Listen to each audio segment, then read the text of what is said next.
No Jumper, coolest podcast in the world. And today I'm very, very excited to have a very, very legendary icon in the building. Rico Strong is in the building. How you doing, man? I mean, I'm blessed, man. I'm so happy to be here. Yeah.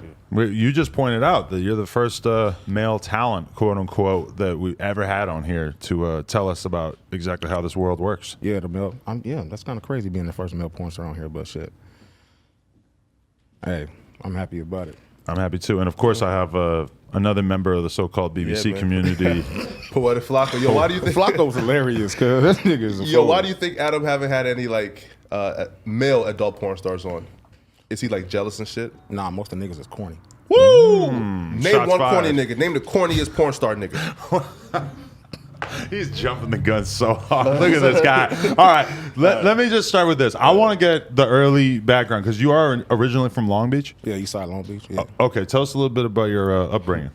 Man, it was a lot. That's rough. Long Beach ain't no play ass city. You know, so growing up, I had my mother and my father. I had a good family base.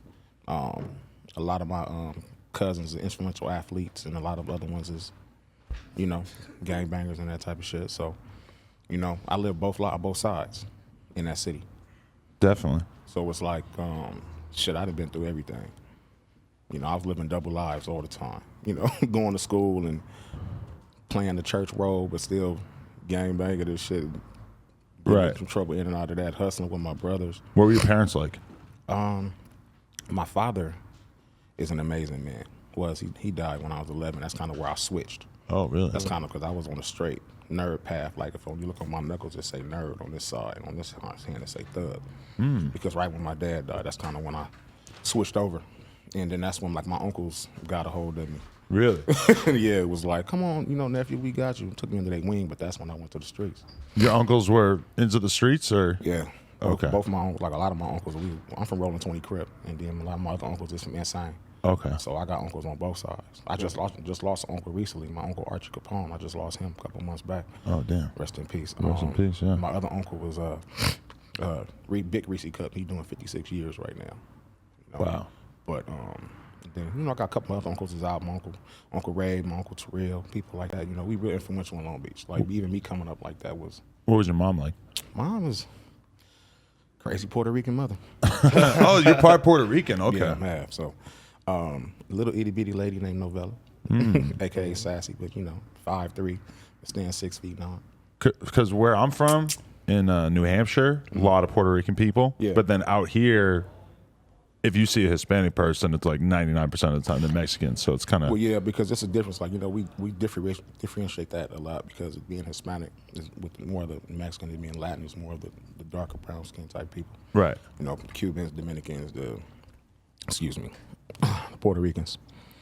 But yeah, mom was a great person. She a hustler. That's where I get a lot of my hustle from. Right. It's to never give up, never quit. My mom is the type of person to where Mama told me something when I was young one day. She said, son, whatever you do, just make sure you be the best at it. I don't care what it is. I'm a rock with you. Right. You know, and I still got my mama here to this day. I take care of her full time. That's what's up. That's dope. She out there in Vegas with me. I got my grandmother with me too. Oh, so you're in Vegas most of the time? That's where I live at. Oh, okay. I've been living in Vegas for 11 years. Oh, wow. shit. Okay. Yeah. So when you get into the streets per se, what was that like at the time? Like, what was your version of getting into gangbanging? When I was young, shit, it was way different from what it is now. It wasn't as, you know, glorified. You know, it was more of, this is where we at. You know what I'm saying? Where we grew up at, this is where we from. You feel me? This is where your family was at, how you protect your hood. You know, my big homies was always take your ass to school. You know what I'm saying? Do your work if you're going to play sports, but then, you know, come to the hood, put in your work, do what you're supposed to do. And a lot of my people still here, a lot of them ain't, but, you know, I done faced some major charges at times before, and I done been behind the wall. It ain't no place for nobody to be. Really? You know, porn saved me a lot more, to be truthful. You know, was when I got out one of the last times. That's when I kind of fell into the porn shit because somebody was like, "Just come do this because you got to take care of your mom." And I was like, "Man, I ain't doing that shit." Oh, okay. Before we get to that though, when did you first get locked up? Shit, when the first time, shit, like 13, 15, 16, 17, 18. So all through high school. It was all through high school. It kept going back in that motherfucker. I was For what? robberies, burglaries, batteries. A lot of my shit is assaults, gun possessions, attempted murder, God damn. shit like that. You know, it's some stuff I can't talk about, but Right. Right. you know, but by the grace of God, you know, I beat my case. What was it like in those environments, like in jail at that time? Did that make you grow up fast? Yeah, you got to grow up fast. But, you know, being in Long Beach, period, you grow up fast. Like, we always was, every day, even just 12, 13, 14 years old, we already working out. We already big. Like, I'm small now. Everybody like, you big. I'm like, nigga, I'm small. Like, I could show you a picture of me when I was, like, 16. I was 195 pounds, all muscle. Right. I'm socking everything. So you were always like into working out and shit? Yeah, just from being an athlete, but then, too, even being in the hood like that was programming. Right. We had a program. You know, because shit, you want to be the biggest, baddest motherfucker in the hood. You want to get knocked out? But now they don't care. You now it could be skinny because niggas can't fight. Right. There's not even like an Niggas emphasis can't on fight. it. There's It's like like- very popular rap songs about how like I don't know how to fight. Yeah, I'm not just to gonna fight. They just you. shoot niggas. Like, oh. Back then it was put your hands up, but niggas can't fight. Right. Niggas can't fight, bro. So wait, did you have one really crazy case that you're alluding to there? Yeah, my last one when I was facing life. Facing life. Yeah, like So it was a juvenile murder? life and adult life. It was attempted murder. Attempted murder charge. Yeah. At what age? I was 17. Whoa. And so what It happened? was a week before graduation. Can you say anything about how this went down? A little bit. It was me and one of my brothers, one of the homies from the hood.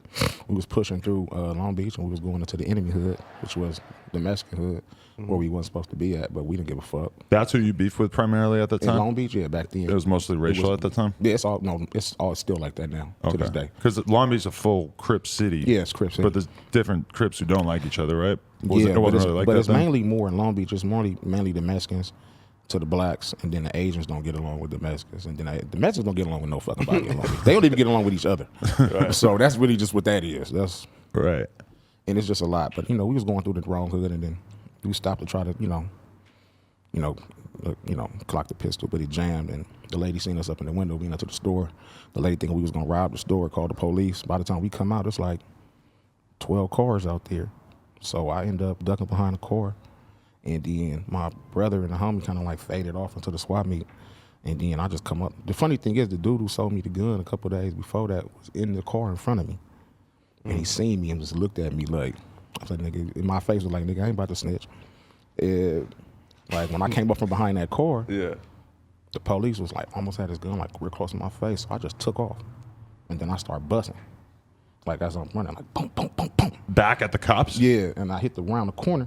And I hit that corner, and then at this time, I'm the fastest in the state in track. Wow. So once I hit the corner again, I hit it. I'm coming up 7th Street, and I book it from 7th and Orange all the way up to Examiner, where Wilson was at. They couldn't catch me till the bird was out. But, I mean, it was what it was. That's about as far as I go with it. That story. How did you beat that charge? They beat the shit out of me. And they caught me. Right. But it really wasn't. It was an attempted murder charge. I hit the cop car. I don't know if I hit a vest. I forgot that shit. But when they caught me, they split open my head with the billy club and twisted my arm up and broke it. Wow. So what it is, I kept fighting it. I sat there for 3 years. Like they sent me up a year and a half, basically fighting, going back and forth to court, back and forth to court, back and forth. They offered me a juvenile life, and an adult strike and a juvenile strike. And it took them about a year and a half to do that, and they told me, "Oh, you do one more year and a half, and you can come home." Mm-hmm. So I did that. Came home right around just before 20, and I had just turned my 20th birthday. My birthday September 18th, and at the time, my girlfriend was Sky Black, a legendary porn star. Okay. She had kept asking me to do it, and I was telling her, "No, I don't want to do that." And then I ended up getting in trouble because I was a stripper. I was dancing. Wow. To make ends meet. Right. When I'm home from jail, so I was dancing in LA, at the right track and shit like that. Oh my God, that's what I always. AD told me about the right track one Yeah, I time, did. and so I always bring it up, and I know he regrets telling me about it because I just fucking mention it all the time. Shout Damn, out to my nigga AD. who put you onto that? So That hustle. a gang of my friends was always dancers. Really? Like a lot of people don't understand. Ain't no fraud shit. Niggas be thinking that shit gay, but it's like being a dancer, half of the niggas that dance was gangbanging because they keep us out the street. And it's like it's a club full of bitches that's paying you. It's another form of pimping. So it's mostly girls in the club, or is it like All a different girls in the type of club with the dudes? No, it's all girls in the club. Oh, all right. Bro, you go to the club on Friday, Saturday night, it's like 300 girls in the club to give you money, and it's 12 dudes. Wow. So they got dispersed their money between, 300 women between 12 dudes. Imagine what we making in there a night. You feel like you were being objectified? Give a fuck. Getting paid, nigga. I went outside to my car. If you pulled up in front of the right track back in the day, right? Everybody was lined up cars. I'm about Escalades, Lexuses, Corvettes, Vipers. Right. Like, the fuck? When am I gonna fuck with nobody? Do you ever like clown for that though? Because I know now like certain rappers in their past came out. Niggas always do. Anybody that feel they uncomfortable with something that they don't really understand, gonna try to be funny about it. Right. You feel me? Over learning it. Yeah. You feel me? Over learning something. How much money were you making from that at the time? Man, dancing, man, it always varied. But on a cool night, cause you only dance. What a lot of people don't know about male dancers, we only dance once a night. Okay. Like how girls dance all night. Yeah. Excuse me. And they do that shit. Male dancers don't. You come in, we dress like regular, like this. We mingle, we talk like we at the club. We sit at the bar, we talking, we mingling, we doing whatever. And then when it's your turn to go on stage, you go on stage, do your 10, 12 minute set, and whatever you make in between that, that's it. Yo, I watch Magic Mike, so I need to know, man. That shit ain't like that. What's your signature move, bro? The Black Club is not like that. What's your move, bro? Tell me your signature move, I ain't bro. got no move, nigga. It ain't like that. I know them hits was thruster, man. I didn't have none, bro. We just really to get it in. But when you're just like sitting by the bar and you got all these chicks talking to you, what do they want to talk to you about? Shit, regular shit in life. Really? What's going on with me? What's going on with them? It's really more about what's going on with them and their family, their kids, what they doing. We there to make them comfortable. This is their release from the week. They've been working all week. You know what I'm saying? So they want to come have fun, get drunk with their girls, have fun at bachelor parties or whatever. And that was cool. But they're just straight sexually harassing you, where they're like all over you and shit, or are they kind of cool about it? It's cool. It's not disrespectful. Some girls get a little grabby because they just feel they can because you're there. Right. It's the same thing with porn. Like girls will walk up to me and try to grab my dick. Like, bitch, you don't know me. Like, you think as I fuck on film, you could just walk up and grab me? But no, they do. But I feel like you're probably biased in that regard, because if it's a really good-looking girl that walks up and grabs your dick, You wouldn't care. all No, right. I do. It's depending on how they do it. I don't like people touching me anyway. But don't feel you obligated to me because I'm a sex worker. Right. Wait, so now for like the private bachelor parties, bachelorette parties. Now there's videos online of like male strippers go to these parties, and they let loose. Women will come and do acts on them, et cetera, et cetera. Yeah. So could women get that service from you if they paid you more? Yeah, were you selling dick? It's happening. I sell dick. Oh man. Dick is for sale, nigga. Wait, so how often would that happen, though, that a girl would want to for take... sale right now. Nigga, the cash app sale is ready. Would they want to take you out back? Like, how often would that happen? No, it don't happen at the club. Oh, okay. It doesn't happen in the club. They get your number? Yeah, you'll get my number. We'll talk or we'll do things. Like a lot of times, like I say, it's another form of like pimping, because usually your job during the week when you're a male dancer is to call these women and talk to them, take them on dates, take your ass to the gym. That's your job, because you only dance Friday and Saturday. So your job during the week is to make sure they feel good all week, so when they get their check on Friday or whatever, they want to come spend it on you. Wow. Wow. It's so crazy hearing it from a dude perspective, because you've heard infinity girls who don't really want to admit it, but that's damn near basically what their lifestyle is like, right? Yeah, a lot of people don't want to tell the truth, man. Yo, who was your demographic? Like, who was out here buying the dick? Like older white women, older black women, like younger women. Dude, it's never. You don't know. I mean, to be honest with you, it's whoever feel that they really want to spend the money for it, because a lot of women feel obligated to dick already. Yeah. You know what I'm saying? So they like, nigga, I ain't giving you no money for no dick. It's dick everywhere. Yeah, but my dick ain't. So if you're not gonna give me my motherfucking money, bitch, you ain't getting no dick. I don't give a fuck what I don't go do pornos for free. No, that's So true. what the fuck am I going to Because fuck you for free? they're used to guys like paying and dying to fuck them their whole life, and then they finally meet a high value man who is basically like, nah, this shit ain't just going off the shelf for free. True. And then I try to swear to God, they'll jump in your inbox, bro, and be, oh, I love you. Anything I can do, whatever I want to do, what to do. Drop my deposit. Oh, I ain't paying for no dick. Well, bitch, you just said anything. What's the standard going rate these days?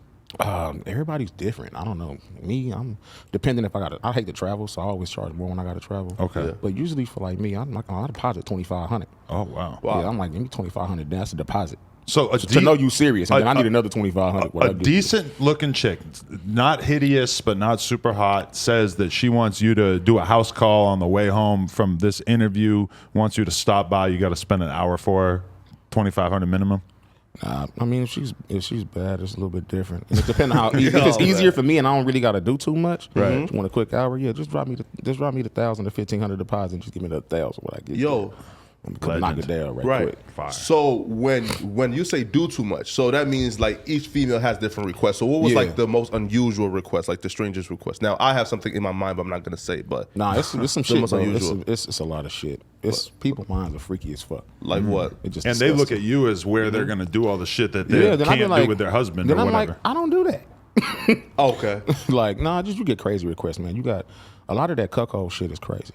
Really? Yo, So the husband wants to sit in the corner and watch? They like to watch, or they want you to nut on a girl face, or they want to eat it off. Oh, shit like that, like wild shit, bro. Like, come in her pussy so I can suck it out. Like, But is that weird for you? Do you mind when there's a fucking 50-year-old white guy sitting on the couch watching? I fucking don't even pay attention. I'm zoned out because I'm so used to being on set. Like, if they over there, that's cool. It's like, but I am attentive. Like, to them, it's like, okay, well, what you want me to do to her? Okay, tell me what you want me to do. And a lot of them, like, I got one client, he don't even like to, he just peek in and out. Like, he'll be in his phone the whole fucking time and be over there. Then he'll walk in and look like this and then walk the fuck back out. I'm in there to tell their ass up and just doing what she want. And then that's cool because he can't handle her sex drive. So Right. So when did you start to transition out of the stripping shit and start doing porn?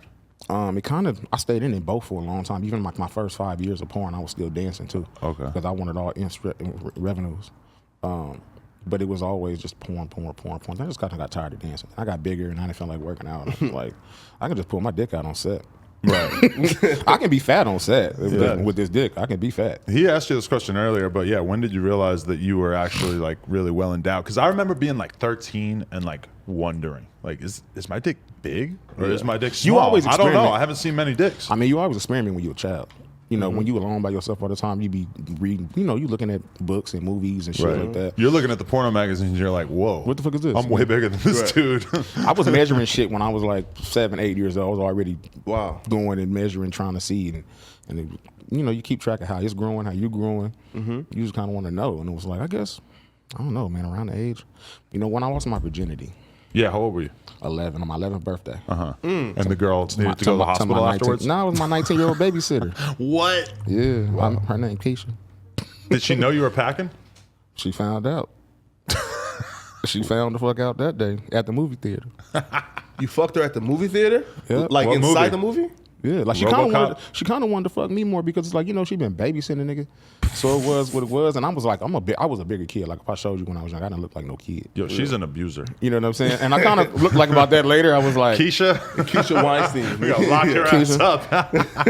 I still remember the day. It was Keisha, and she was a neighborhood girl on the block, hazel eyes, was real pretty.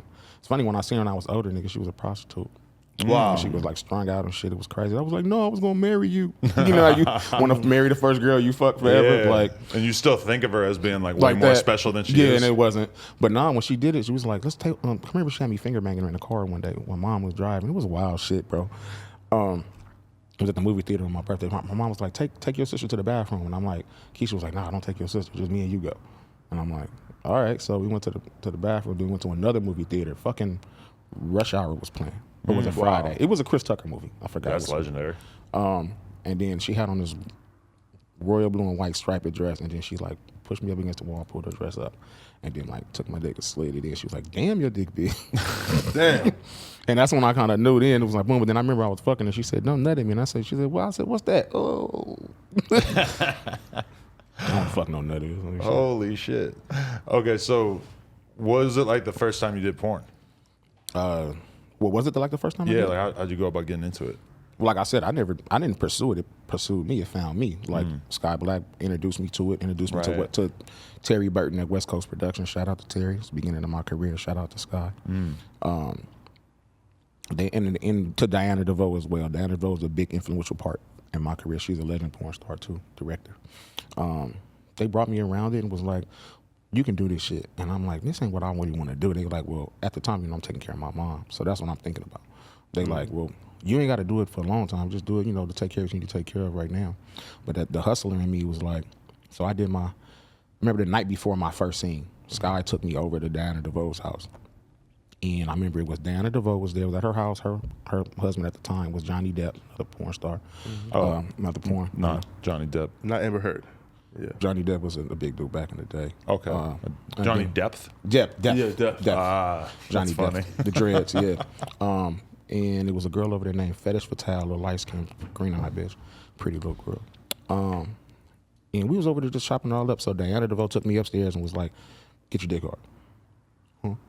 She was like, get your dick hard. Okay, so I took my shit off, and I got my dick hard. And then she was like, well, damn. Damn. What the fuck? She said, how old are you? I said, I just turned 20. She said, She took some pictures of me. She said, we'll go downstairs and talk. She said, you was able to get your dick hard right in front of me. When I said that, she said, you're 20? She said, no one in porn has a dick like that at that age and get their dick hard on command. Really? And so she took me downstairs in front of everybody. She showed me the positions and how I should do them.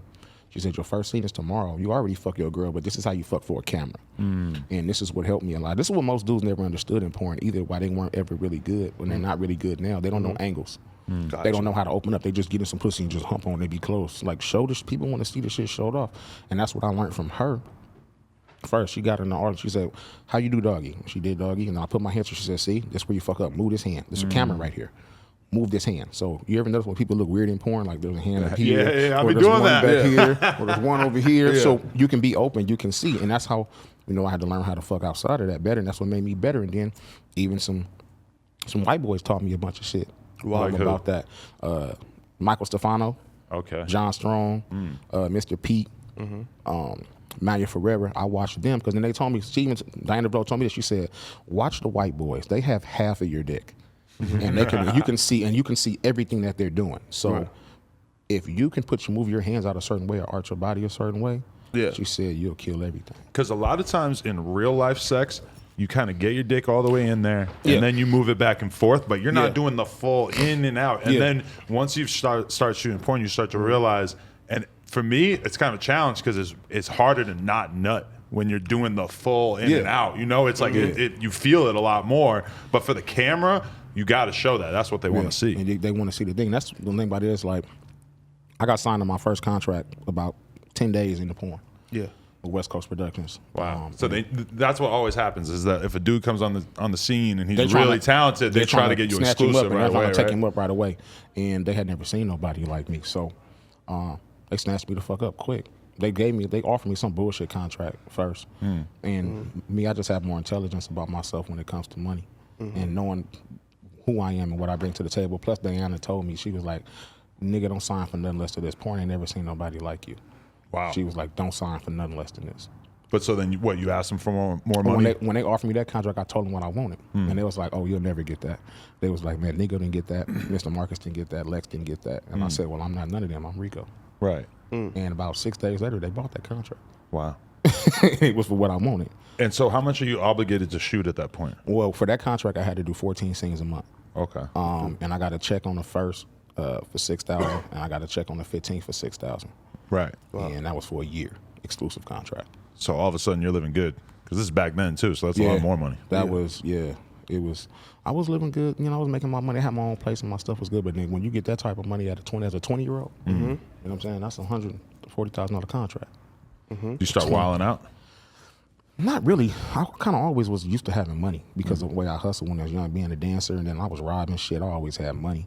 But I did do different things. I moved my mother into another place in a nicer area, moved her to Bellflower, got a nice townhouse, had a car club, had my Camaro, then I ended up buying me a Tahoe fresh off the lot. You know, back then it was when the Hot Boys was like stock shit stink.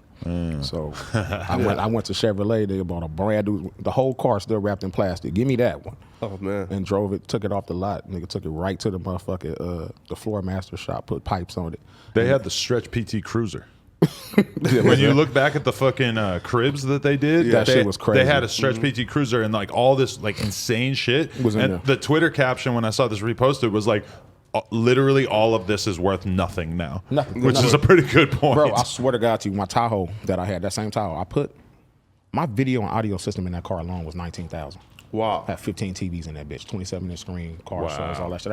I did the dub show. I won the dub show. I did all that shit. What year is this? This was 05, 06. Man. 07. And you feel like you were doing that to get more girls, or you were just doing it to was just flex doing on it because motherfuckers? That's when we had Crenshaw. That's when we had, the car club days. We was all on Crenshaw all day.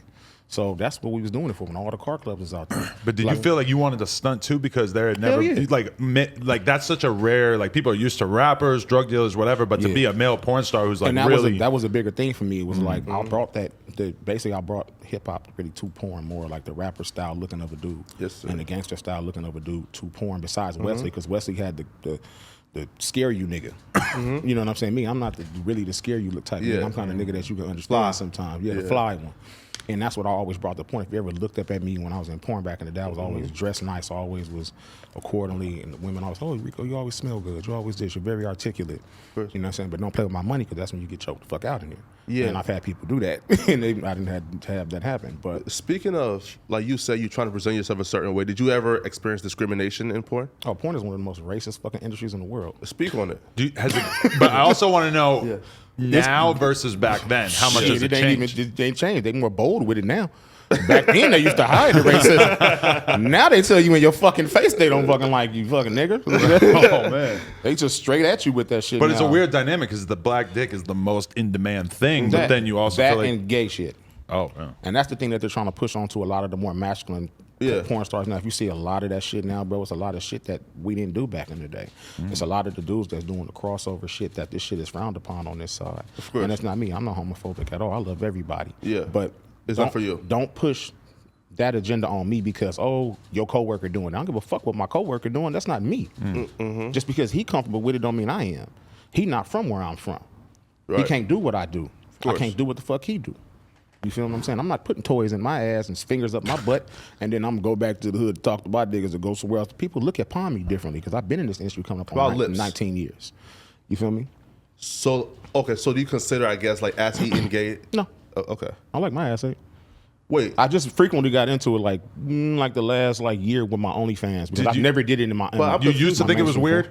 I did. The world has changed. Kind of. I thought it was like demasculating, and I wasn't. I had to figure out a way that I was comfortable with it because even still, there's certain ways some dudes do it, and I don't. Throwing the legs up and I can't. shit? I can't put the legs back behind my head, bro. What about being on all fours? No, hell no. That's weird. Okay. Yeah, I'm not getting on all Noted. fours. But bro, do you feel like, so you're saying that the fingers, that's gay, but like the ass eating is not? But do you feel like you're kind of like, I don't wanna be I guess trying to penetrated. convince yourself that, yo, that, you know, that maybe I crossed the line. I don't That's feel where I draw the comfortable line, with. too. I ain't trying to have a finger I don't in want to there. be penetrated at all, bro. Like, I mean, tongue is penetrating you, right? Huh? The tongue is penetrating Is you, she- right? no, it that's ain't a going in. lot. She's staying outside.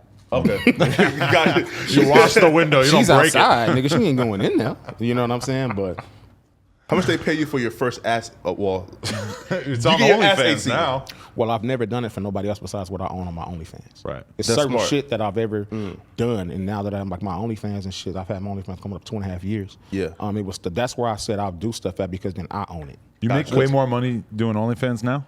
Fuck yeah. Really? Because Change the game. the thing about it is it did change the game to where you own it because even in porn, like a lot of people don't know, if without your contract, you don't own your work. When I go work for a company, I make what I make that day. I don't get residuals. I don't get no backup, so I have to continue to work. And that's why girls shoot shit like Lana Rhodes, and then she ends up resenting it and hating the fact that she did it. But still, if you go to Pornhub right now, there's going to be a crazy ass photo of her 8 on an million ad views. on the side. Yeah. And they do that, porn and union we needs to don't happen, get though. money from that shit, bro. Like Girls I'm need to all know over that Pornhub. before they Dude, get in the game, you know? They do that. It's like it's a lot more coming out now, and I tell people all the time, like, fuck the companies. Like, you can use the companies for certain exposure that you need, but focus on your brand now because now we have the control as performers. Do you still shoot for other people or you just shoot for yourself? When they call, it's been slow. I ain't shot in 3 months. Oh, okay. But you know, I make my money on OnlyFans. I can fuck my girl and put that up there. I can do content with other people. You know what I'm saying? And then it's easier. It's like a lot of girls that are coming into the industry now. They want to reach out because it's not toot my own horn, but they want to come work with the GOAT because it's like they know when you come do a certain type of scene with me, what my fan base brings, along with what I'm gonna bring to the table, Of course. and along with how the scene is gonna look. Well, okay. I was telling you before that I was watching this podcast with Dread that TT Boy did with Lexington Steele on it, and I had never really realized that from the perspective of the performers, there's very much like a heavyweight belt of the BBC that's kind of been like handed down over the years, where there's just like there's like dudes who just are considered to be like the most epic dick of that era. Yeah. There's eras of that. Do you care about that? Are you involved in I this? mean, it's funny to me because I've been in all the eras. Like, I mean, to me, I always gonna feel like I'm the GOAT. Okay. Because who better than me? So what about dread? Besides my brother Prince. Is dread bigger? I mean, It don't matter who's bigger. It matter who's better. Who's more consistent? Who has that type of look? I mean, some people can get their recognition from the companies that they work for that put them on with their traffic. Yeah. But then if I go outside and you ask 20 people who dread is, maybe 7 of them will know. But if you go ask who I am, 19 of them will know. Gotcha. And where I'm respected at is not just the hood. I'm respected on the white side and the foreign country, everything. He is too. No knocking him. Yeah. But you know what I'm saying? He, I like Dredd. Dredd is a dope performer. But you gotta understand too, he coming in his 40s. He did get He's in only the been game in this. late, He's yeah. only been in this industry. I think coming up on what 4 or 5 years, maybe now, maybe. Gotcha. I'm coming up on 20, 19. Excuse me. Wow. So, and I'm 37 years old. Okay. Give me your pitch though. As if somebody says, "Yo, Lexington Steel, you're not fucking with him." Give me your pitch for why you're, I guess the GOAT over Lexington Steel. I love Lex. Yeah. Lex is an amazing performer. He was in before me, and he even shot me a couple times for his company, Mercenary, back in the day. Yeah. But I'm always gonna feel how I feel. Like when it comes to this industry, I look at shit like how you look at basketball. You got Michael Jordan, and you got LeBron, and you got Kobe. Gotcha. So I'm LeBron. That's my age, my era. Besides just the size, what contributes to somebody being a GOAT in this game? The fan base, that's important, your body of work.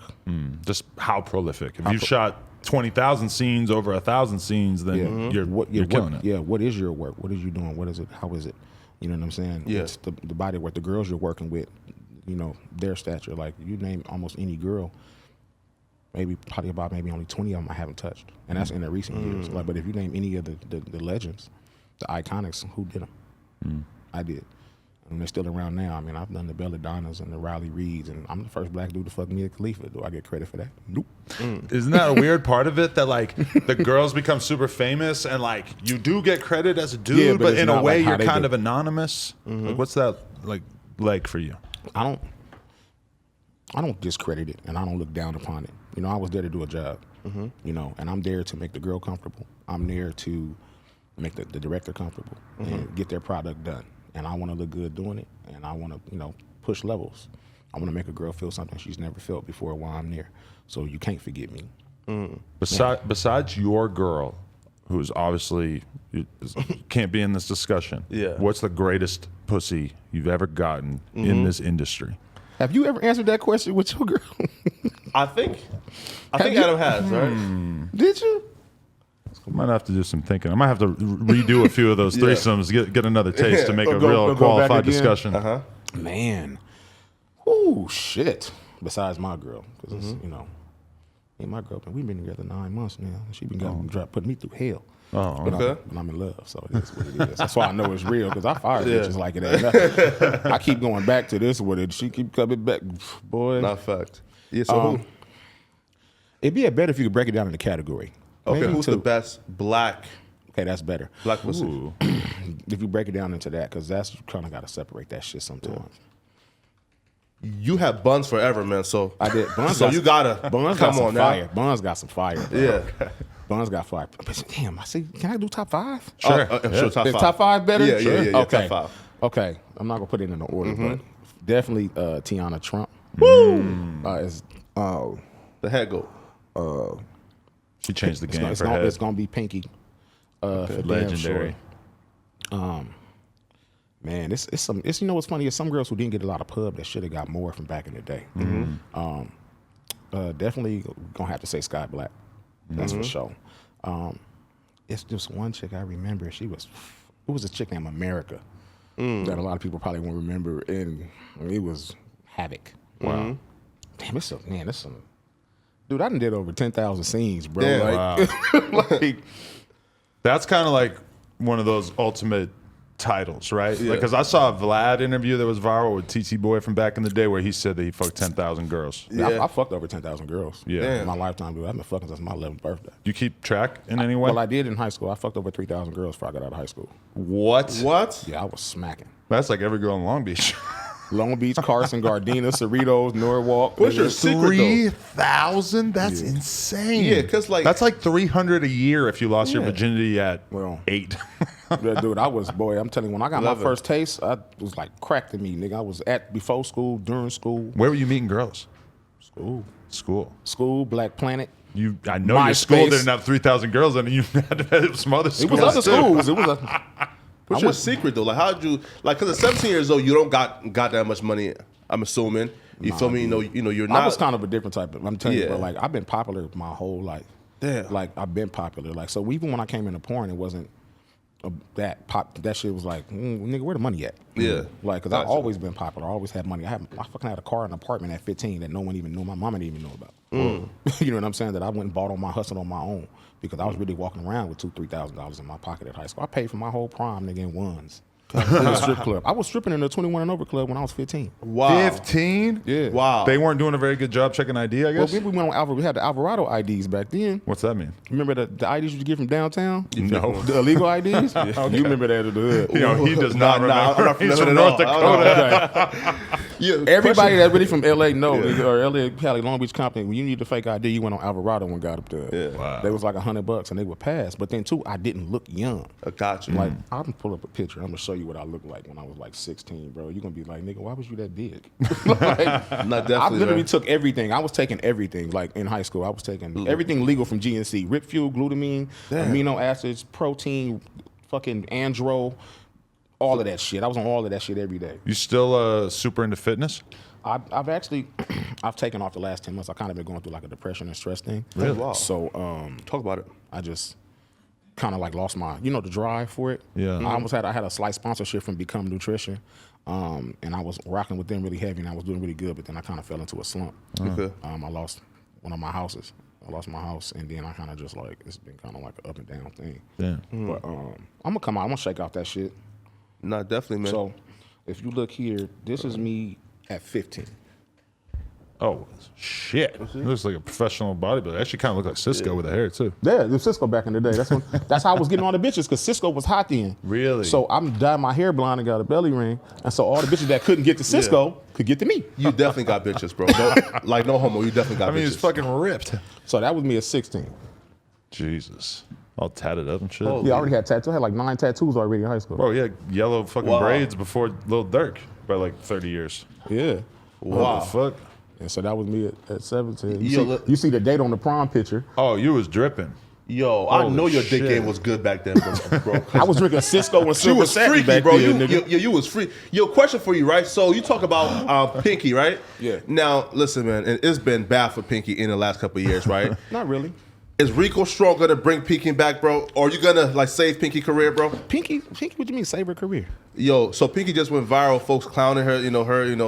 I guess like looking out of shape now. happened? I mean, she's yeah. she's older. She's comfortable with herself in her life. Mm-hmm. You feel what I'm saying? It ain't about what everybody else think of what they feel. Everybody's gonna Yeah. judgment you on everything.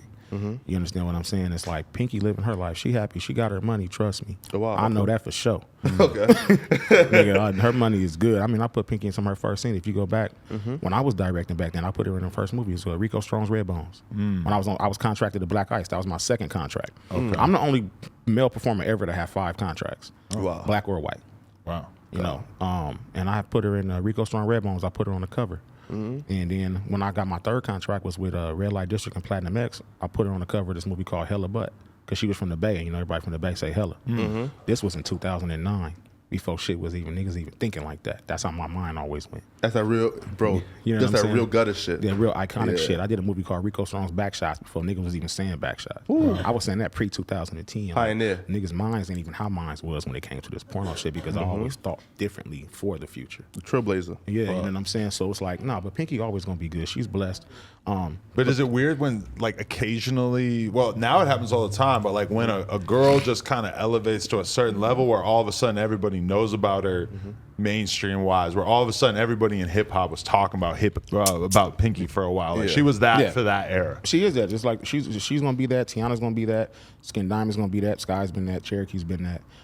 You have a lot of girls now. You have a lot of the other girls now. The white girls. You got a lot of the girls that are on that side now that they're being talked about everywhere.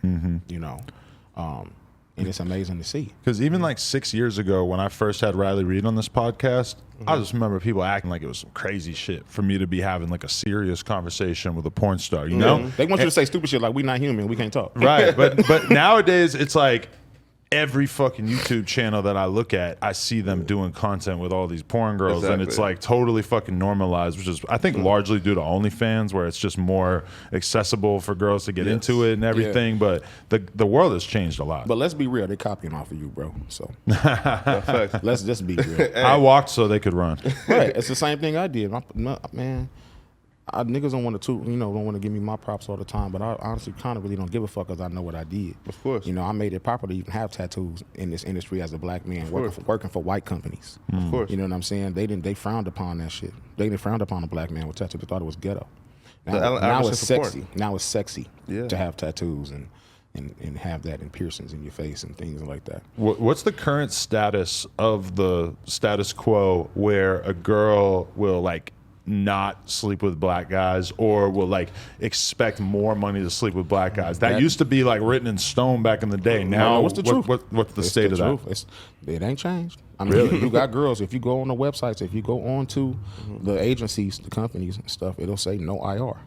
Ooh, wow, really? It'll say no interracial, like she doesn't do it. Now, that doesn't mean that she's racist. It could mean that her boyfriend don't want to work at her family. I've heard all the fucking stories. You know what I'm saying? But then it's fucked up because, let me tell you some real shit about this shit. Let me tell you some real shit. I get that bottle again off that top of that refrigerator. This is one of the things that I've always had an issue with in porn too, because I hate that no IR shit. Put no niggas. Put that up there. You feel me? I'd rather you put no niggas up there because there's a lot of other. Let me get this. I'm sipping and talking. Yeah, I got you, brother. You got it? Sorry, let me know. That shit is important to me, and I like to talk about that because what they do is it's not no offense to nobody, but they do give the white girls more money to fuck a black dude. Like, say if the white girl's boy-girl rate, that's just boy-girl fuzzy, her rate $1,200. Now, if it says boy-girl IR, now she's getting $1,700. So you get more money to take a black dick, but then if the white boy fuck you, you get the $1,200. How many porn fans do you think are really like, oh, I don't like that girl, she shoots with black guys? Like, a lot. There's a lot of fans who feel that way, and there's a lot of them who love it but won't admit it. Really? And that's the thing too. They won't admit it. You feel me? So it's a lot of that. And then too, the other fucked up part of it is, thank you, bro. They don't. It's not the same for black girls, black women. It's not, like, because she's doing interracial now. So now if a black girl has to fuck white dude, she doesn't get paid no extra. There is no IR. It's IR though, but she don't get paid no extra for it. And people don't get that. Like, I don't get paid no more money to fuck a white girl than I do to fuck a black girl. It's the same amount of money. But then see, even with me, even when I came in the industry and changed, I charged more to do different things, what most niggas wasn't doing, because most niggas are so happy to get some pussy. Like, nigga, I know what these motherfuckers is making off of me and what they doing. So, but then a lot of people can't hold their weight. You feel me? You can't do what I do. You can't do this shit day in and day out for a year straight with no days off, twice a day. Facts. So I could say, oh, you need me to do anal? Oh yeah, I need $300 more on top of my check. Oh, okay, well, I got to do DP, so another nigga got to be this close to me. Oh, I need $500 more on my check. Facts. And I used to get that shit. Facts. Is doing DP weird? I'm kind of past the situation of it now. When it first started, it was a little odd. I had to get used to it. But then what it is in the industry, a lot of us pick who we choose to work with. So it's like, now it's definitely weird because these new niggas they don't know body etiquette. Yeah. They don't know how to hold their weight up, keep your fucking dick off of me, keep your balls off of me. Yeah. Like, they don't know how to move, or they just too comfortable with certain things. Some of them niggas is probably bi or sneak, whatever the fuck. But I know, like, for instance of people like my caliber, like my brother Prince, we would only do our scenes together. Like me, Prince, Wesley, Isaiah Maxwell, Lex, and Rob Piper. Like we would always choose in between each other to do our DPs with because we comfortable with each other.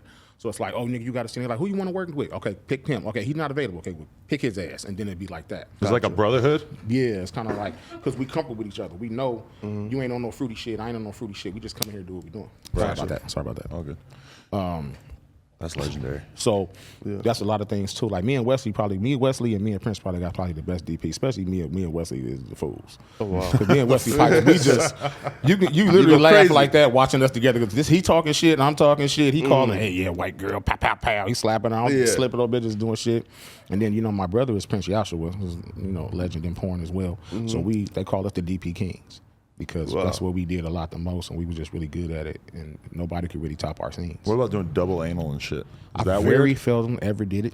Really? I've only done it probably maybe 4 or 5 times my whole career. Okay. And I really choose not to do that. It's not something I really like doing, but they paid me a lot of fucking money for it when I did do it. Because your dick is touching another dick. It's and I'm already not even a big anal freak. So but to do it. Yeah, I'm assuming because you got like a 13-inch Piper, bro. Like you got like a big ass dick. So have you ever had accidents during anal? Like somebody, might have... That I hurt somebody? Well, somebody might have shitted on your dick a little bit. Oh, yeah, that's happened in porn, where it wasn't like that, but it's like most people prepare. Like, one thing people got to learn about porno is we are porn stars, so unless a girl's fucking brand new and no one's told her anything, otherwise, they're prepared. Like, I even know how to tell the girl how to clean her ass out. Damn. Like, I've learned that shit over the years to say, okay, bitch, well, don't eat nothing after 8 o'clock in the evening. Take a shit, and wake up in the morning, take another shit. You know what I'm saying? Eat Imodium and then enema your ass out. And then your ass be clean. We had a girl on here the other day who told us she was in the middle of a 8-day fast. Yeah. She hadn't ate for 8 days. I'm like, well, you definitely got to do anal. Yeah. She goes 14, she says. Huh? Ariana Aiden. Yeah. You ever work with her? I know. The black girl Ariana Aiden? Yeah. I started part of her career too. Yo, bro, listen, she was bad. We were all looking at her like, damn. She's beautiful. I started part of her, beginning of part of her career too. Shout out to her. She's a beautiful, beautiful girl. I knew her when she first came out from the IE. Before any of anything. She took over the industry of part 2 and did her thing, and I'm proud to see that because that she was back around when I was at Black Ice in my second year of porn, and we were doing all those, black ass orgies and all those dope ones. Yeah. And I kind of brought her around, and I brought so many people around this industry back in the day. Real question. And then they come back again. It's like, oh, hell yeah, now they're back again, and now they can make all their own money. And I'm like, fuck yeah. I look up Monet Divine. I didn't bring Monet Divine, and Monet Divine was already in, but she's back again. Looking fucking amazing, almost in her 40s. Like, girl, what the fuck what water are you drinking? Because you killing the young bitches. Man. You killing the young bitches. And she still look young. It's like, man, it'd be so happy to see people. Yeah. I mean, I know a lot of motherfuckers is haters, but I love to see people that when we was in our eras, the DVD era, and we were all super fucking popping. Before it was OnlyFans or Instagram or Twitter, when we really built our fan bases naturally. Yeah. And to see them come back again, it's just easy for us now because it's like people, they want to see us. And now we link back up and work with each other and do our OnlyFans shit. Shit go crazy. I got some scenes coming up soon, nigga, with some of them. Like, I can't wait. Me and Monet definitely doing some shit. We ain't fucked in like 10, 11 years. So that's going to be new. Me and Sky going to redo some shit. I haven't spoke with Ariana Aiden lately. I think I seen her on Twitter. I lost my gram. That fucked up a lot of shit when I lost. Yeah, how'd that happen? I seen that. Instagram fucking weird, man. Instagram just be deleting everybody for no reason. Wow. They just took my shit off one day. No, you know who I posted? I posted, what's her name? What's that boy name from Atlanta? I gave him a promo. Gucci, little young Gucci dude from Atlanta, a content creator. Oh, Kick Nas or no? No, he was fucking with Tiana. He was dating Tiana. His name is Gucci something. I'm not sure. Forgot his name. Gucci Mandingo. I think that's his name. Okay. And I posted him, and he had a part in the video that I didn't look at where Tiana was stroking the shit through his drawers. Yeah. And they took my page. Damn. And then I look back, I'm like, damn, did that nigga get my page deleted on purpose? Or did they just take it? Hey, yeah, probably. We got a girl, though, who can help you get it back. Allegedly. We just talked to a girl that told us that she got her Instagram taken, so she just started fucking Facebook employees until one of them got it back for her. Yeah. Fuck. She went on LinkedIn and started hunting them down. Yeah. Damn, that's serious. And my page was at 105. I mean, if I wouldn't have, it's been down 9 months. I mean, I'll probably be at 200K right now if I wouldn't have lost it. But it was very good for me. Like, even being a veteran, it's like I get to tap in with so many people. I had all my celebrity friends on there, all my stuff. No telling what that does. Now I got to start over fucking scratch. And no one believes it's my page. They're like, because I'm like the most catfish dude on Instagram. Like as a dude, like if you search my fucking name, it's like 50 fucking pages of Instagram. So for Rico Strong. what is the official one? Just so there's no. It's Rico Strong is back. Okay. Gotcha. Okay. Regular. That's my Rico Strong is back is my only Instagram. My Twitter is It's Me Rico Strong with a Z, and that's the same thing for my OnlyFans. And my Snapchat is Rico Strong is back too. In terms of the average girl in porn that you shoot with, how many of them would you, or what percentage would you put in the category of like cool chick that you like and could kick it with, and what percentage is like crazy toxic psycho bitch? Man, that's a good fucking story. What's your ratio? It's a bunch of them probably 8 to 2. 8 to 2? 8 to 2 crazy bitches? Psycho bitches and then 2 cool people. Oh, damn, man. really? Damn. I've been having a very good experience then on Plug Talk. I ain't really because you probably don't sit around them that much long. Yeah. I don't got to be around too long. Yeah, you see, that's the point. You're not kicking it really with them like that. You like an hour with their ass and done. Sit around that motherfucker for about 5-6 hours and kick it with them again the next day or the next day and hear about what all the shit they got going on and what's going on. Wow. And see, that's why I don't do that. Like me, I'm always gonna tell you the truth. People be like, Rico antisocial. I'm like, no, I'm not. I said, I really just don't fuck with porn people like that. Like I'm a street nigga. I hang around gangsters and strippers all the time. Gotcha. So have you always remained close to the hood, and like, is it still important to you? Has that always been the case? Yeah, that's very important to me. Okay. My hood is where I come from, and then other hoods, like nigga, like rest in peace to Nipsey Hussle. Like that's my nigga. When I first came into LA, when I was around 2021, I remember Nipsey was selling incense and CDs on the corner of Crenshaw and Slauson, and to see him, you know, where he went to own everything on all 4 corners, it's a blessing. And it's a stripe to us to show us that what we can do. You know what I'm saying? And that shit is prolific, like you say. And he was always a solid man. You know, he was cool as hell with me because he from rolling 60s. I'm from rolling 20s. I got 2 brothers from rolling 60s. Right. You feel me? As well, my blood brothers. You feel me? So I've been that they embraced me when I came into LA. Right. You know, I always kicked it in the 60s. Nigga, we all partied together, fought together, did shit together. Yeah. Got my car washed on 54th for Crenshaw. You know what I'm saying? Like, of course. It was always there. And then I stayed in the 20 Bloods. You know, always been around it. It ain't gonna change. But it's like, I tell niggas the same thing, nigga, I ain't where I want to live at. Of course. Because that's how the trouble comes, because people feel that when they ain't at where you at, or you can't do what they want to do, they want to take from you, or they want to take you from your people. Right. What do you think of Crip Mac? He's funny. He's funny? He's hella extra, though. Oh, man. you don't fuck with being that obsessed with your ops and shit? You fight me. Yeah, man. I mean, you fight me. He's a different type of gangbanger, like, you know? Yeah, he's one of the niggas that's different. You know what I'm saying? It ain't no hate to cuz, but, you know. Yeah. That's more of the point of the gangbanger. See me, I'm more of a gangster. I'm more reserved. I don't need to tattoo the enemies on me and whack them out and do all that. That ain't my thing. Yeah. Because for me, I always thought about it like this too, nigga. I don't want to be put in the gang file because I get more time. So you look on me, I got 98 tattoos, nigga. I ain't got one number on me. Gotcha. You feel me?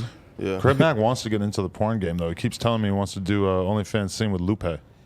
Lupe is the Mexican lady that he kicks it with. Yeah. Oh.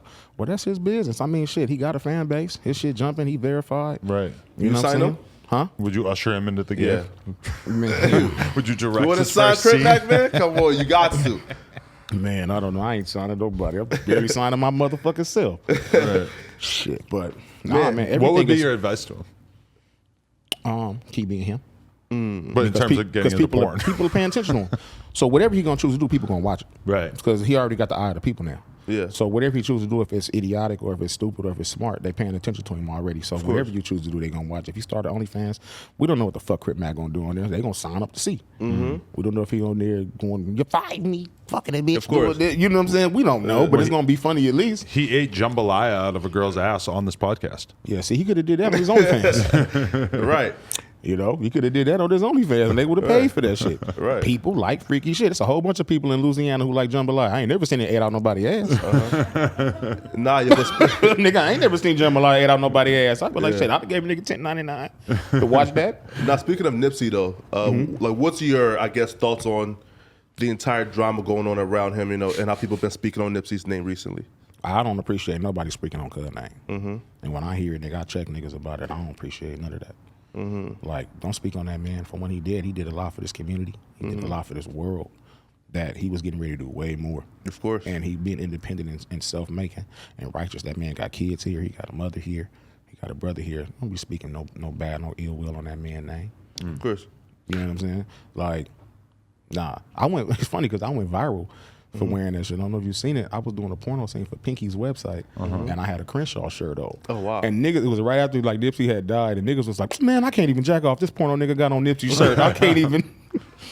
And it was funny as hell because it just went viral like all over Facebook and everything. It was like, nigga, I can't even jack off, nigga. I'm about to cry. Is that why you never got the hood tattooed on you? Because you never wanted to have like a Hoover jerking off to your scene and then just get pissed off and be like, I don't like this dude. Nah, man, I never really cared about that. I just was always thought smarter. I thought like, how the Italians thought. You know what I'm saying? Italians, you niggas, you don't ever know what them niggas is doing. Nigga have on a $5,000 suit, nigga blow your brains out. The fact. But then you more scared of the nigga who got the rag on his head and hanging out his pocket. You feel me? I could walk right past the police. They don't pay me no attention. They don't know who I am. You know what I'm saying? That was always important to me. Even with school. Like, even when I had to lie about shit, I had a 3.8 grade point average. Damn. But you know what the fuck I was doing in them streets for real. You know what I'm saying? But you couldn't prove it. Of course. Because I had backup. You know what I'm saying? I had backup lies. Of course. What are you talking about? I'm a straight A student. What do you mean? I don't know those guys. I don't know those people. That's what you got to start telling people. Like, nah, I just pretended to be a nerd. I don't know those people. Right. Yeah, I watch something like your porn, and listen, you do some great work, and you go hard, right? Thank you. Is there, and you even spoke about pushing the limits. Is there certain things that you do in porn that you would never do just, with your bitch just fucking her, like regular off camera? Yeah, there's some things I wouldn't do. Like what? That I don't do. Like all that shit I used to do for Black Payback. That website, Black Payback, I used to work for when I had where I was doing all the deep throat fucking, the throwing up, and the fist gagging and all that stuff. Not a fan of that? Shit. No, I never liked it.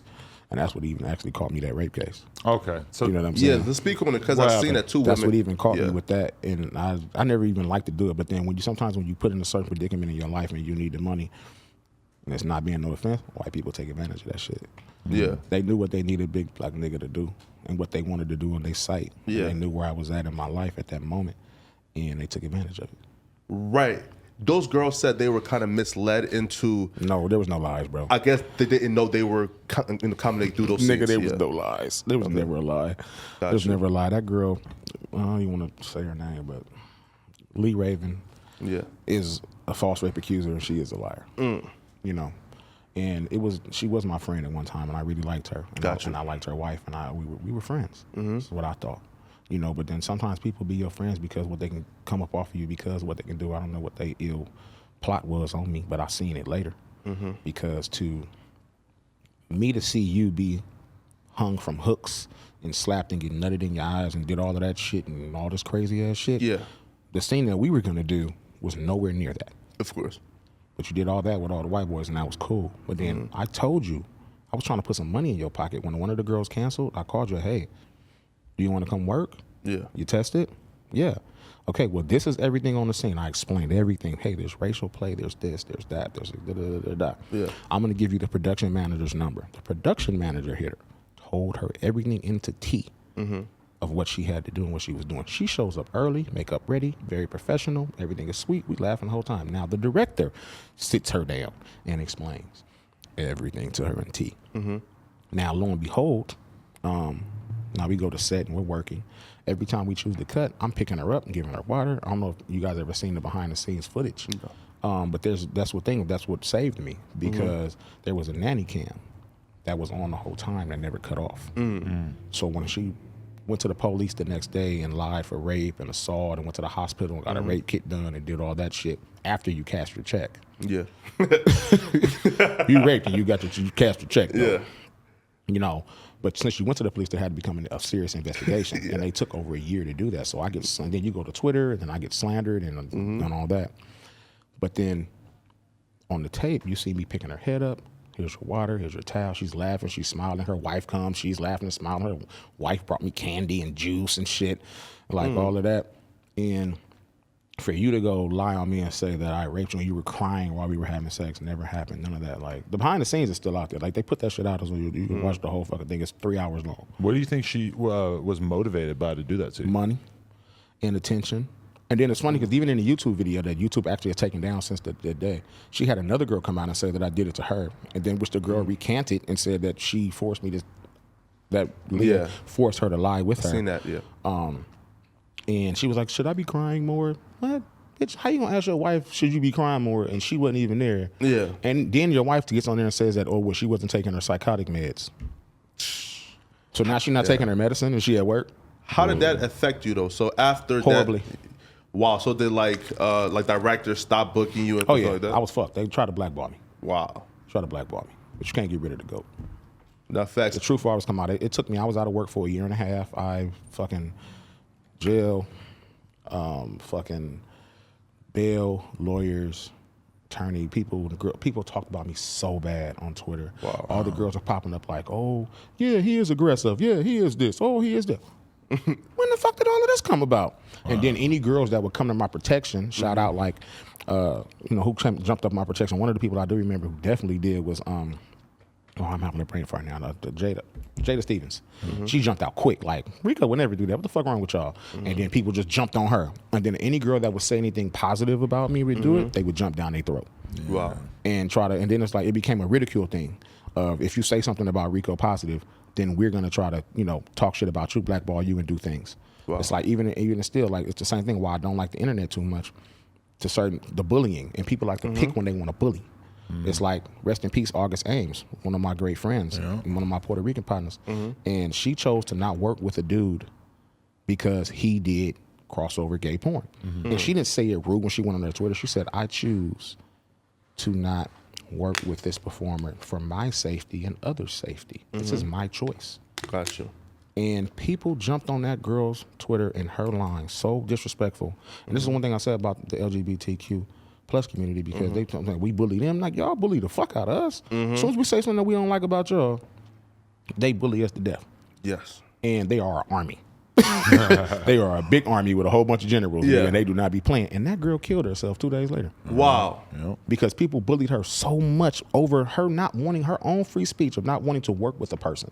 Wow. Because of what they're doing in their sex life, which is her choice. They bullied her so much to where she killed herself. And I mean, and that's fucked up. That's people's impulses. Instead of trying to maybe educate her or give her some other information so they can maybe change her mind, it's like, no, let's bully and attack and harass them. Everybody can't handle that. And I feel like she kind of caused like a reckoning to some extent, where maybe some of these people who were leading these online pile-ons realized how toxic it was and how it's just not cool. It did that. It hurts people. I've had suicidal thoughts because of the shit. Even during that, when I was going through that, like, somebody would blame me for rape. Like, dude, I got 12 sisters. Of course. The fuck I need to rape somebody for? I'm like one of the most sought after dicks in the world. I got to rape somebody? Yeah, I can imagine. Like, what? And you got 10,000 other scenes that you did without a problem. And somehow this one. And then somehow I'm going to rape somebody on set, on camera. Yeah. In front of other people. So what these other people was doing while we was here? Sense, that's man. like us all being in here, and then I'm over there just doing that, and then nobody did nothing. Yeah. Like, yo, speaking of porn though, so I think you spoke about how close you are with your mom. Does she know what you do? Oh yeah, definitely. You can't hide that shit, bro. How soon did she find out after you started porn? My mom's very smart and nosy too. She noticed all the extra money coming in. Like, oh, we moved. Oh, this car. Oh, what's that? She thought I was selling drugs and shit. And I'm like, nah, mom ain't doing. She said, well, I know you've been dancing, but you weren't coming in here with all this fucking Jacob watches on and shit. And you changed and shit. What the fuck you doing? Then I think somebody put a little bug in her. And she was like, it was like maybe about 4 or 5 months in. She was like, so when you gonna tell me, baby? And I'm like, what you mean? And she like, come on, Rico. Oh man. She like, you know I'm your mama. And I'm like, yeah. She said, son, I always told you, whatever you do, be the best at it. So if you're going to do it, be the fucking best. Wow. And that's all it was. And then it's funny because right now my mama has my first 200 movies that on DVDs, saved in a box, still in plastic. Wow. She's never opened them, but she said, bring me every one of your movies that you do when you first do them. Wow. They're going to be worth a lot of fucking money one day. She said, then I just wanted to have them. And she still got them in the box. Wow. Ain't never took them out the plastic or nothing. But has she ever watched one of your videos though? nah, I don't think my mama would watch that. Nah. No, like nah, I don't think my mama would watch that. And somebody told her, yo, your son is doing porn. People has done that, nigga. And he has a Do you think 13-inch niggas dick. ain't walked up on me in the street, nigga, with my mama out? And like, nigga, I'm Right. at the restaurant. Niggas walking like, nigga, you be fucking all the bad bitches. What if my mama didn't know?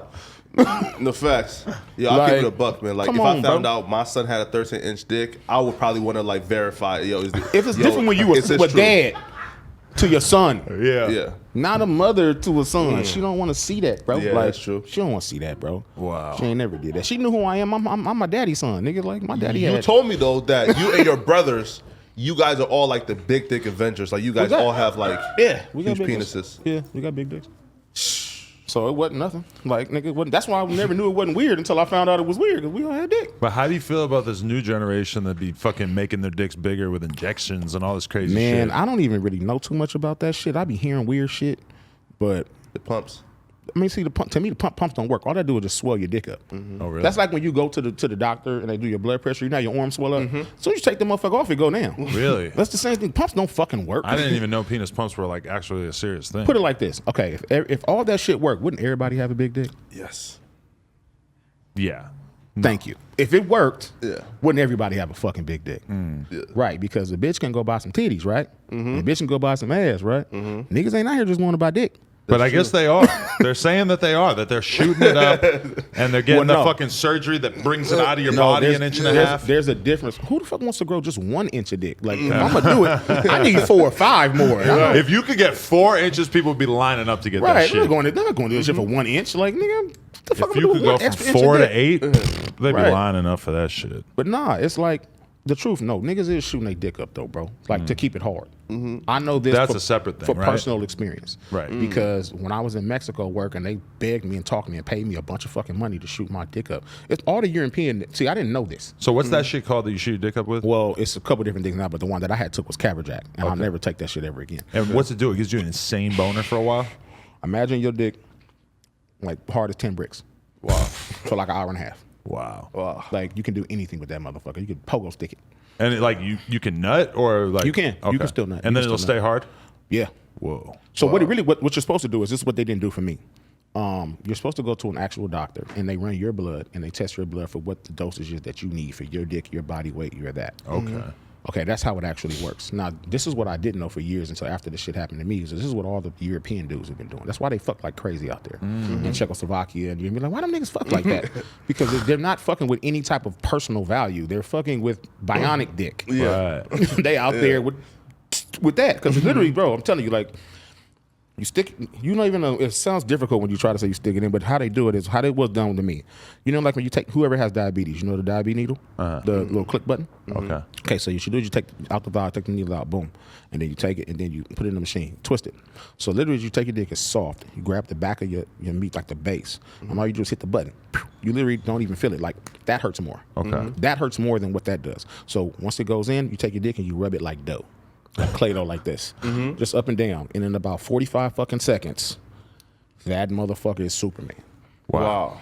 And you got an hour Because, okay. to kill. For me, the hardest thing when shooting porn is that when, you want to really be tearing it up, fucking the shit out of her. It's hard for me to like be fucking the shit out of a girl for like 5-10 minutes straight without feeling like I'm gonna nut. Yeah. Is that a normal problem for you as well, or do you have masterful control? I've mastered my control of it. Really? One thing that I've learned, I mean, it was one thing I've tried to teach a lot. I've taught a lot of niggas in porn. You must learn your body because everybody's body is different. Like, so me, I can drink. Drinking is my superpower. It helps you to stay that's hard, mine. really? That's mine. Interesting. Wow. That's the truth. That's mine. It's the liquor. So you gotta I've drank find on- the sweet spot where you're not shit-faced drunk. But, Yeah, I've drunk on every scene I've ever fucking done. Wow. Like from the beginning. Because somebody told me, they was like, when is your dick ever the hardest? I said, when I drink. And they was like, okay, we'll do that on your first scene. And then I did it and it was cool. So I had to up it over the years because my tolerance became high. But then back in the day, I don't know if you guys remember, do you remember the drink Sparks? That little like orange and chrome? I used to get a Sparks drink and put 2 shots of vodka in it and drink that. Wow. And I'm master shit, but I was 20. Really? Now it's just like I do like vodka and Bang energy drinks. Oh, wow. Oh, okay. That's my shit. Or, some days I might do a JMO ginger, a little bit mixture, but I keep it at a mellow level, not to where I'm shit faced or blasted. It's like to where no one really knows. And that's why I really actually prefer the vodka and Bang because it's clear. Interesting. So I put it into a cup and it's just clear. People think I'm drinking water. Right. And then usually I get like a pint and I'll drink like a half a pint with my energy drink and do my scene and then I'm good. Oh, wow. But then that works for me though. Like, but then it's like other people like Wesley. It's like I know every nigga's niche to what to do to keep their dick on. Yeah. Like Wesley, his shit, he does Sky vodka and orange juice in his weed. A couple other dudes like Jovan Jordan, he smoke weed. That's what he do. It zones him out. My brother Prince, this nigga's superhuman. He does fucking Red Bull and a Gatorade, and he's perfectly fucking fine. I don't know, or a naked juice. I don't know what it is for him. Right. He don't need nothing. This nigga don't drink. He don't smoke. He don't nothing. Oh man. How many is the most times you nutted in a day? Oh damn. Let me. The funny shit. This is probably why I'm in a relationship with my girlfriend 7 times one day with her. But I've never I've never fucked a girl 7 times in my day. I've never fucked 7 times in my day. Really? So the girl that I'm much with cum now, comes out? sometimes. How much cum comes out? And probably after like the 3rd time, or probably like me, probably wasn't nothing in there. It's just a feeling. Right. Gotcha. A couple drips. It just gets really thin from my experience. Like mine's like, dude, like my first ones is like pow, pow, pow. After that is like dust coming out that motherfucker, bitch. You can still feel it. Because I've done 5 in a day, but usually it's like 8 a.m. to fucking you gotta midnight. mix it up. You know, like, it's all throughout the day, so it's very evenly spread out. yeah, not all the time. So it's like, nah. But I know dudes, boo, that dudes I see some dudes in porn. I'm like, how you do that? Like, I'm tripping. Like, even though I fuck like how I fuck, but I'll watch a dude nut, and then 2 minutes later, he nut again right on the girl, do double back. I'm like, That's superhero Teach shit. me What that. the Isn't fuck? like fake cum a Teach thing, me right? that. Like, cause I know that there's like, there's some porn I watch where like dudes will like legit like pour like a cup full of porn just. man, there's movie magic sometimes and stuff. It's Like, the cum, yeah. Oh, of cum. it's movie Yeah. magic. I mean, you can buy couple fake of cum at pro. the sex store, bro. Right. They Wow. got that too, and then dudes will probably hold it under their dick too. Man, and a lot of times what we used back in the day, I'm giving you all porn secrets. Yeah. Y'all ain't never gonna watch porn the same again. They gonna blackball my ass. I'm about to come work for no jumper. Cause look, I'm gonna need a job now. I'm about to be holding the cameras in this bitch. Pina colada. Whoa. It tastes sweet, so like a lot of times, like say, or this is 2 things of movie magic. I'll never think about it the same way again. One thing is like say if I'm coming to work for you first and you fuck with me, but you know I got a scene for him after that. You're like, all right, Rico, well shit, I don't even need you to pop. Just do the whole fucking scene and then we gonna fake pop. So then what we do is like, oh, I'll do the whole scene and then I'll we'll put pina colada in her mouth and then I'll put my dick in her mouth and go, oh. And then she'll open and she'll just like spit it or fake swallow it, you know. Gotcha. And that's movie magic. So I can be able to go do my other scene too, because he helped me. Like, make sure you get your money, bro. We're gonna get both our scenes today. Yeah. And that's how we kind of can work with each other. Or if a dude can't pop, you kind of can use that. Otherwise, they use Cetaphil. Yeah. Cetaphil looks just like him. I had to rely on that one time. Wow. Because That's shameful. I busted too fast. Yeah. Man. I haven't had that happen much in my career. I think I've about that shit about 3 times. Really? I had it happen on one of my first like 5 scenes. Million Blue, I'll never forget it. She got me. Really? Million Blue got me early in like my first 5 scenes. What do you do when that happens? Do you just camp out and do it again? Nah, when you was younger, yeah, you can get it back. Wait an hour or 2 and then just go? Yeah, nah, not even that shit. When Not you're even an hour? a little older, because I usually knock out 2 scenes in a day, bro. Yeah. But That's you my know, preferred when I was pace. when I was younger, I can knock out 1, boom.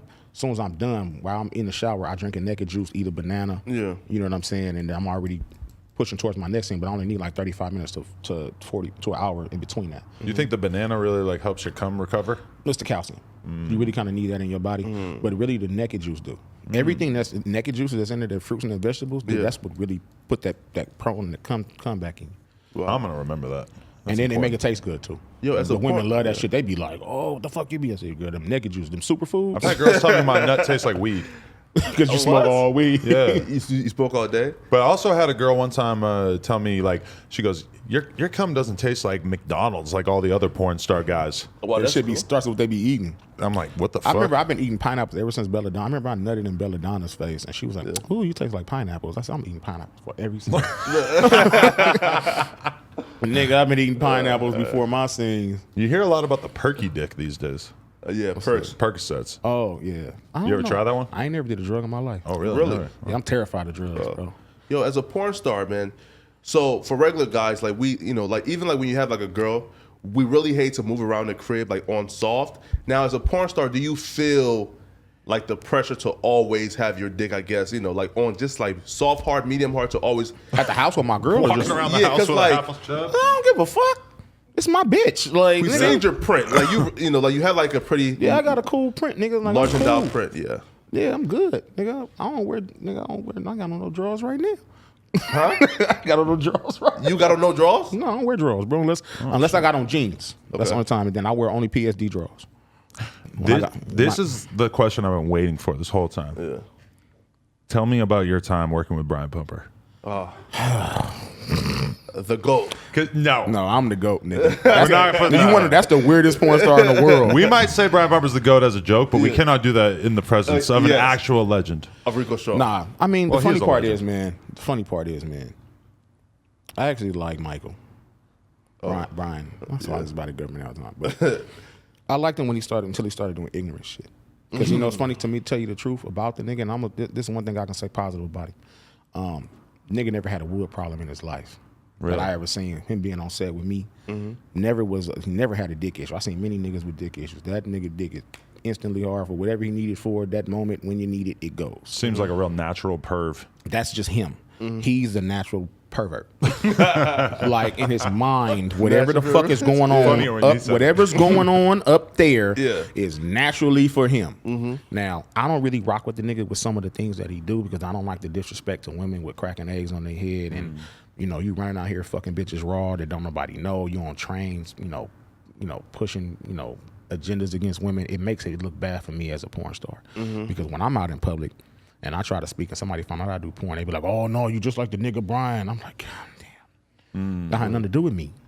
Just because I do porn and he do porn don't mean we the same nigga.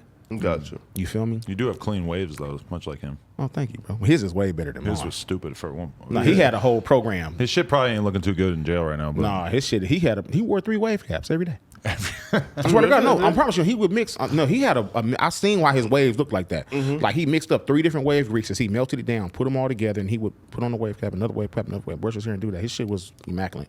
I don't do that, nigga. I brush my shit about 10, 15 times. My hair just good, nigga, and I throw on the wave cap. What was the first stuff that he started doing that fucked up his name in the industry? The first thing, he kept showing up to set with girls. Just hanging out. And the directors kept telling him not to do it because you're just bringing random fucking girls on set. Yeah. We don't know if they're tested, and then other dudes want to fuck them because they are pretty. And then that makes it uncomfortable on set because then you don't want nobody touching the girl that you brought, and it was that. Or showing up late. I remember one time, for instance, swear to God, I was doing. I have a movie. I'm on the cover of it when I used to be signed to Famous Star. When I was fucking with Travis and them. And I had on, it's a cover called I Got 5 on it. And I had on a Famous Star hat, a Famous Star hoodie, Famous Star belt, everything. And I had 5, I had Gianna, I had 5 bitches around me. It was Gianna Michaels. It was super 5 big name girls back then. And he was supposed to be in the scene, but he was late as fuck. Wow. And we're in a big fucking mansion. Gates closed, I'm in the middle of the scene getting my dick sucked. We're doing I got 5 girls lined up, I'm going down the line.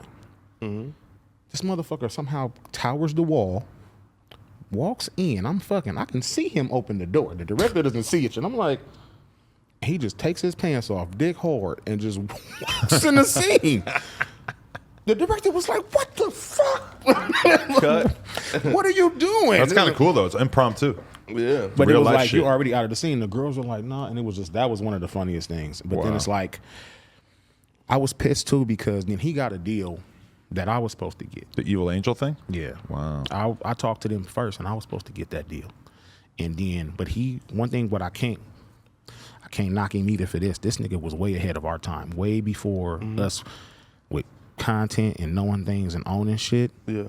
That nigga had like 1,000 scenes in the can before we even thought about OnlyFans or anything. He already, all the money that he was making, all those scenes that he had with girls, he had them in the can, just tapes, videos. Yeah. So all the money that he was just even having now came from all the content that he owned pre-2013 back. Yeah. Of just girls and shit that he owned. Right. And all he had to do was just post it. Right. And making all his money. He was way ahead of his time with that. Right. Excuse me. But if he just could have been smarter, but he went to the evil and then he wanted to do ignorant shit. You can't go over the Evil Angel and fuck around. They don't play about their paperwork. They don't play about their paperwork. They don't play about their business. They don't play about their money. And when I went over there, I didn't have content saved because I was so used to being on contract and working for people. I didn't have my own content that I owned. So they wanted to give me just a distribution deal, but I didn't have shit to distribute. So he came with that, and he had shit to distribute. So they ended up signing him, which was their mistake. But he was out shooting girls without tests. Mm-hmm. And then both owners of Evangel have HIV. You know, Whoa. the owner and his wife. Yeah. John Stagliano and his wife. Wow. You understand what I'm saying? Right. Yeah. So they don't fuck around. They're not fucking around. And then at the time that you do this, they're in a huge obscenity charge case, millions of dollars of a case that they're fighting right now. And you do this, and you go out and you shoot a girl, and then you go test her after you shoot her, and then the test comes back dirty. What if it was something worse than it was? You understand what I'm saying? And that's where he blew his deal. Damn. And they never signed nobody else really after that. That's crazy. They want to fuck with no niggas. Niggas can't fuck up. Niggas fuck up shit. Got you. So you feel as if Brian Pumper is the reason why they stopped fucking with you guys? Or they stopped fucking with. No, they didn't stop shooting niggas, but they wasn't signing niggas deals no more. Of course. Because it makes people nervous. Because they don't know what I'm going to do. I'm younger and I'm this and I'm that. But I would have never did no shit like that. You say you were actually mad at him when he got the deal and over you. Was that after he fucked it up or even before he fucked up the deal? Like you were just upset? Well, it wasn't even more of that. It was more of I wanted that deal because I know what I would have did with it. It would have been literally some more iconic, epic shit that I would have did with that company. You understand what I'm saying? I already was been working for them for years, doing amazing scenes. They had been putting out movies on me for years. And I wanted that. That would have been my 6th contract. And I love directing. I've directed 47 movies. And I like directing and starring in my shit too. But I wasn't mad at him really because of it. I was just like, you know how a nigga be like, damn, I ain't get it. Why do you think he left the game and just started hanging out on the train and shit? Because the gang wasn't fucking with him. He got blackballed. Nigga, Really? nobody would shoot him. Fully after that. blackballed after that? Yeah, nobody after that. Nobody was shooting. And then people already didn't really like Brian because he was just weird as a person. He's weird. Rapping. Fuck the rapping. It ain't even his rapping is cold, but that dumb dancing shit and trying to start beef with rappers and just the way you move in the city. Like I moved around the city, nigga. I ain't never been shot at, and I'm a street nigga. He been shot at? Hell yeah. Oh, wow. He been shot at all in L.A. Slapped. I done seen a nigga get slapped in a bar. You around every day being seen.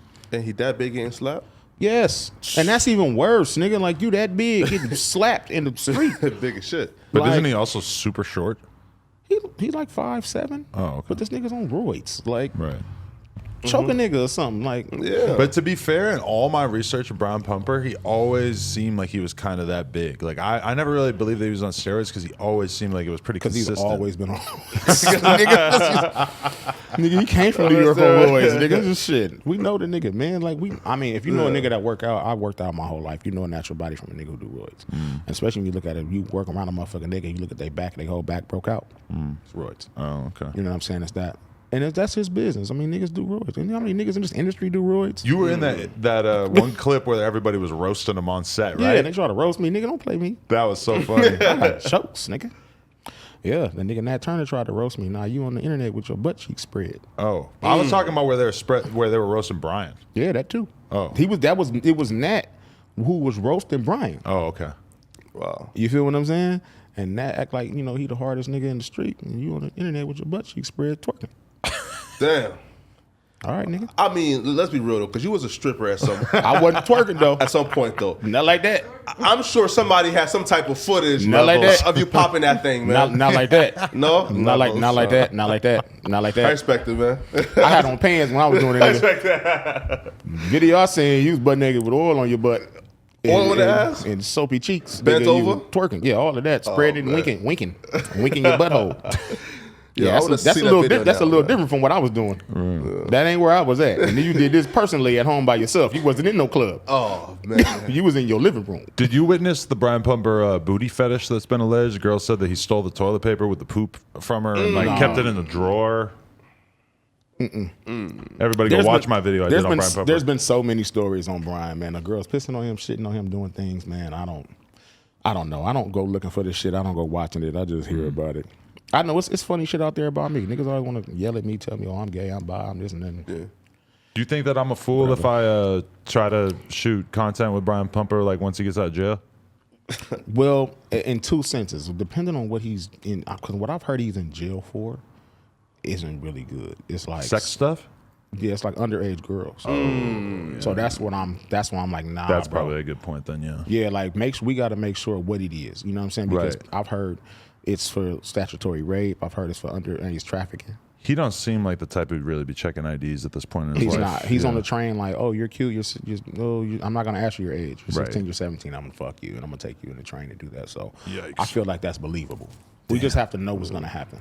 Yeah, that's you know what I'm saying? 'Cause point. we ran into a couple of dudes in this industry, dude, that have been bad, like, and we've seen the proof of it. Like, when I got blamed, like, nah, that ain't me. But these dudes have literally beat the shit out of girls, broke their faces in, and did stuff, or taken advantage of girls on set and actually really raped them or drugged them and done things. This is all coming out now. I was kind of like one of more of the forefronts from it, to when girls were mad at her because, bitch, you're lying and this shit really happened to us. Right. And girls were pissed. So, because I would never. I'm on the set protecting girls from dudes who are doing weird shit. I'm like, dude, you been way too aggressive, my nigga. Like, fall back, bro. How frequent is that though? Like for porn stars, I guess to like sexually assault or take it too far on set. Sometimes you don't know because some dudes are just idiots. Some dudes think that a girl might like that or that is, and he don't really know. And some girls are triggered to where they don't say anything.